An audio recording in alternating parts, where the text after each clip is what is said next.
Fans nila Alden at Catherine kilig to the bones. Catherine, pinusuan si Alden.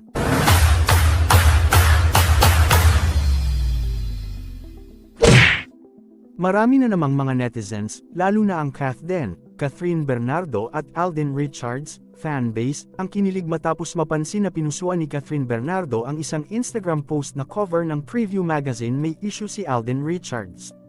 Laking tuwa ng mga netizens matapos matupad ang kanilang wish dahil nilike ni Catherine ang naturang post na ibinahagi sa Instagram ng Preview PH at kay Alden. Komento ng ilang netizens, hinihintay kong ilike ito ni Queen Cath. Masayang sagot naman ng isang netizen, nilike na niya. Sabi pa ng ilang fans, ay, wow, kinikilig ako.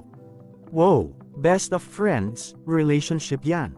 Supporting each other. Samantala, maraming fans ng Asia's superstar na si Catherine Bernardo ang masaya sa natatanging pagkilala sa actress mula sa pamunuan ng FAMAS. Nakatanggap ng maraming nominations ang A Very Good Girl sa 72nd FAMAS Awards ngayong buwan ng Mayo.